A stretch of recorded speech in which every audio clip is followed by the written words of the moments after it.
The Path by Mckay. Narrated by Anthony Wren. Part 1.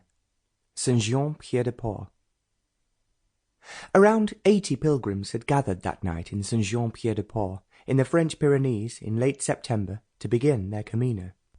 That figure was low. In the height of summer there would have been hundreds.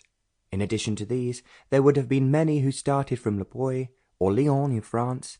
Others would have begun in Paris, Geneva, or any number of European cities, towns, or villages where a man or a woman felt compelled to heave a pack onto their back and take to the path.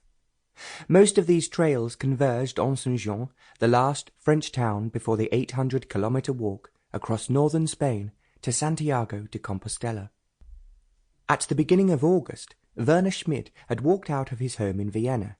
3 weeks after that, Fabien Laurent had slung his miniature guitar on his back, closed his front door behind him in Nancy, and headed south to the Pyrenees, and he intended to walk back again. Others had flown into Biarritz, Bilbao, or Pamplona, and taken the train to Saint-Jean. Rhoda and Dina Dunn had boarded a plane from Toronto. Paul Kramer and Harry Hook had started out from Minnesota, and Ingrid Sorensen had taken a flight from Copenhagen via London.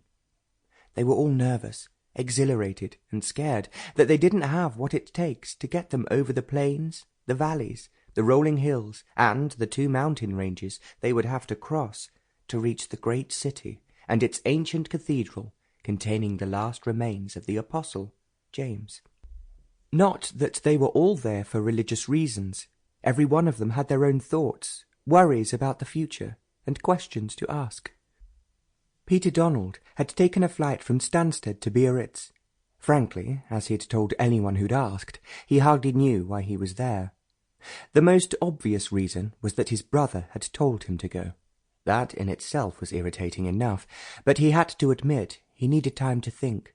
Or maybe not to think. Either way, to allow the decision as to what to do next with his life to surface and become known to him. He had to face it sometime. The future was blank. A full life, or what had seemed like a full life, although he had doubts about that too, had come to a full stop. Now what? He shifted uncomfortably in his seat. He was tall, and his body cramped more easily and frequently than it used to. The idea that his discomfort may have been a reflection of his state of mind never occurred to him. At least, not then. He was a man unused to such considerations. The world for him was what he saw in front of him, a series of practical propositions, problems, and their solutions. The unobvious, unclear, or unanswerable were left as just that. Those who knew him thought him charming, a little vain, with interested eyes and an easy smile. They weren't deceived. These qualities were as profoundly part of him as were the unwanted thoughts, sudden insights, and inexplicable feelings that would rise and be concealed again, as much from himself as from those who knew him. He looked down through the window as the plane banked over the Atlantic coast of France and slowly began its descent into Biarritz.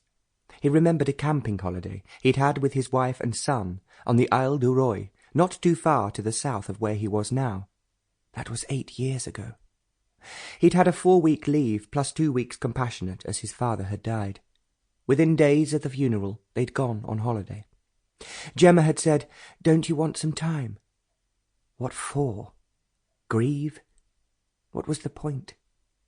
Anyway, after his 4 months away in Basra, Sam was showing signs of needing him. Not that the holiday had done much for that.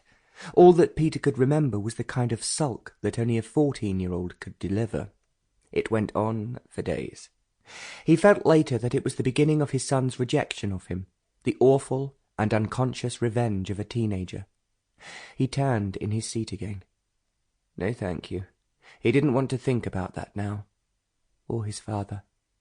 Although he was irritated to discover that as these thoughts came, so did a tightening of his stomach and a subtle, ridiculous anxiety, as though he didn't know what he was doing, for Christ's sake. He pushed his blonde hair back from his forehead and sat straighter. It was done. They were divorced. The army was behind him. Sam was... He didn't know. The stewardess brought the... Sample complete. Ready to continue?